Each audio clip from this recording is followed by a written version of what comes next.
It's time now for a little latest in local news. In the news this past Friday, a special assembly held at Wayne County High School as a special announcement was made as a Wayne County educator is this year's recipient of the State Sole Milliken Educator Award, winning a $25,000 check and an all-expense-paid trip to Los Angeles. Here was the surprise announcement this past Friday morning. Mr. Ellis and Congressman Carter, may I have the envelope, please?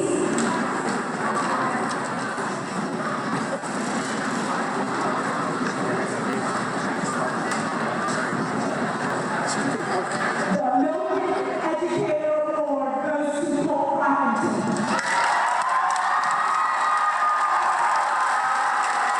And Wayne County science teacher Colt Brockington is the winner of this year's $25,000 Milliken Educator Award. Colt Brockington, a Wayne County High School alumni, teaches classes ranging from special education, biology to honors physics, also remaining dedicated to his duties as head softball coach, which the Lady Jackets finished second in the state this past year in the state playoffs. After the announcement was made, WIFO FM had a chance to talk with the winner, Colt Brockington. Here, Colt Brockington, the winner of the Milliken. First of all, congratulations.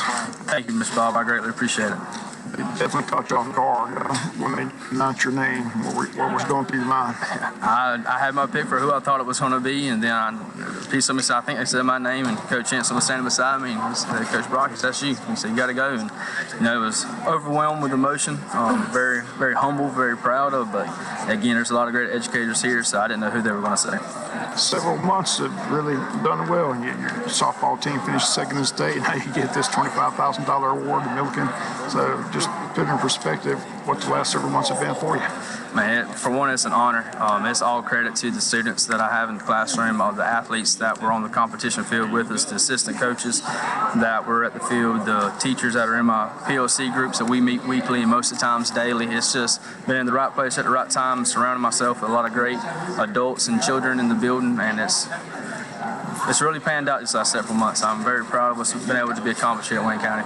Any idea what you're going to do with the money? Your wife says she's definitely going on a shopping spree. I have no clue yet. I'm still processing that. So. And the trip to Los Angeles, looking forward to that? Absolutely. Obviously, we're going to be in summer softball, so we're going to have to do some tweaks, but we're going to make it work. Got a great assistant coaching staff, so we'll make it work and everybody be able to achieve at a high level. So.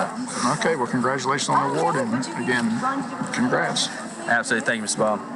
And once again, those comments of Colt Brockington. Again, he's the first Milliken Educator Award recipient since Amy Denny won the award back in 1999 for Wayne County when she was at Arthur Williams Middle School. Denny's now the Director of Literacy at the Georgia Department of Education. She and other Georgia Department of Education members were on hand. Milliken Educator Awards Vice President Stephanie Bishop on hand, along with the Georgia State Board of Education member Nick Ellis. Also on hand was Congressman Buddy Carter. We'll hear from him in a few minutes. Unfortunately, State School Superintendent Richard Woods unable to attend. He was expected to be on hand for the announcement.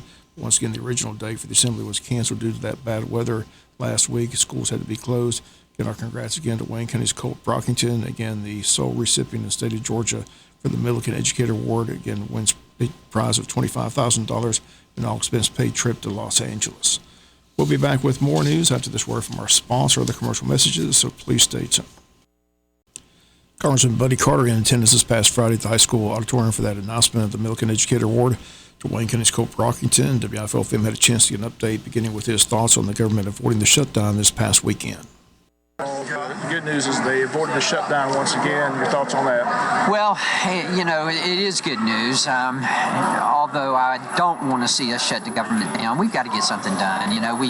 This is our third CR, and this is just not going to cut it. I don't know what makes us think that since we couldn't get it done in October, we couldn't get it done in December, couldn't get it done in January, that we're going to get it done in March. But the holdup is not only the spending. We've got to have spending cuts. Everybody understands that. But primarily the border. We've got to have changes at the border. And it's got to be more than just putting more money out there. It's got to be more than just policy changes. It's got to be, they've got to start implementing and enforcing the laws that are on the book now.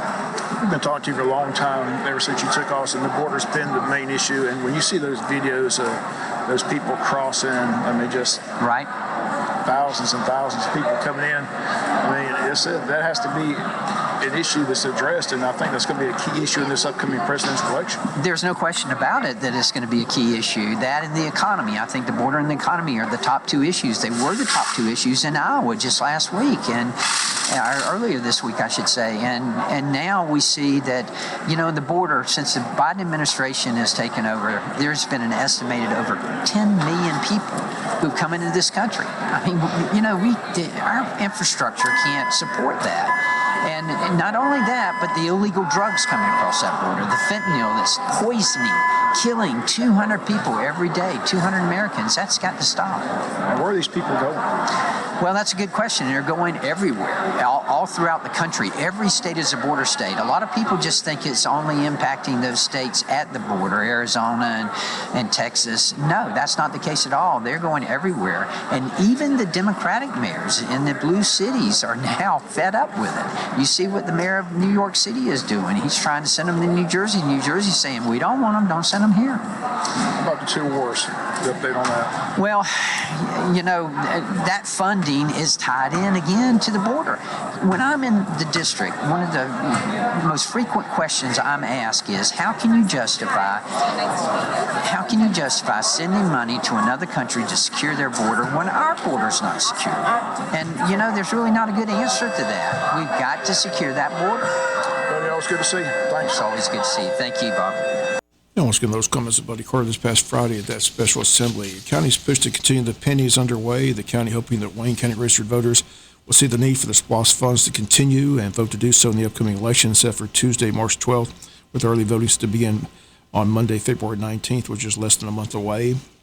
This past Friday morning at the Wayne County Chamber of Commerce meeting room, Scriven Mayor Jason Weaver organized a meeting with the other two mayors, Oda Mayor Greg Rozier and Jesup Mayor Ralph Hickox, and County Administrator Paul Drawdy and several council members from the different cities to come together, organize a plan to get the message out to the registered voters. Mayor Weaver stressed that the government officials should have a unified and positive message to the voters, and they need to begin the campaign, get the message out, how important SPLOST funds mean to the county and the cities of Jesup, Oda, and Scriven. Both Scriven Mayor Jason Weaver and Oda Mayor Greg Rozier stated that the SPLOST funds are crucial for their cities to provide services to its residents. SPLOST funds run out in June of this year. The new funds would kick in the month of July if the SPLOST 5 referendum passes. Big turnout is expected due to the fact that the referendum is not the only issue that voters will decide, as it coincides with the Georgia presidential primary, which is also set for Tuesday, March 12th, with again advanced voting beginning on Monday, February 19th.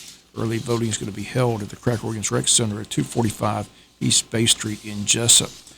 And if you have not registered, the last day to register to be able to vote in the March 12th presidential primary is Monday, February 12th at 5 p.m.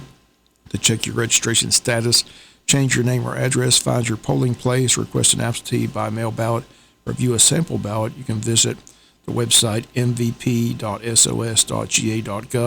If you're not registered to vote, you can complete the online voter registration form with a valid Georgia driver's license, or you can download and complete the voter registration form and return it to the Wayne County Registrar's office. Once again, advanced voting is going to begin on Monday, February 19th, and go through Friday, March the 8th from 8 a.m. to 5 p.m. There will be two mandatory Saturday voting days on February 24th and March 2nd from 9 to 5 p.m. And once again, all advanced voting is going to be held at the Crack Organs Rec Center at 245 East Bay Street in Jesup. If you have any questions or concerns about the early voting, contact the Registrar's office at number 912-427-5950. We'll be back with some final news notes after this word from our sponsor of the commercial messages, so please stay tuned. Final notes in the news, couple of governmental meetings set for this week. The Wayne County Board of Education has their monthly board meeting set for tomorrow at 6 p.m. at the Tech Center. On the agenda, under resolutions and recognitions, the Melba Bennett Murphy Community Service Award will be presented. Also, the Good as Gold recognition from Dr. Reggie Burgess. Under items of business, Principal Mr. Gladwin Harper, Martha Ross Smith Elementary Principal, will address the board. They'll give an update on the capital outlay projects, discuss their 5-year local facilities plan, also a financial report, and executive session, discuss personnel. All that's set for tomorrow afternoon at 6 p.m. at the Tech Center. Wayne County Commissioners have a called work session for Wednesday morning at 9 a.m. First, that meeting, they stay to discuss agenda items for their February board meeting. Once again, the county called meeting set for Wednesday at 9 a.m. at the County Commissioners meeting room. That'll do it for latest in local news. Sports comes your way in a few minutes. Bob Morgan, have a great day.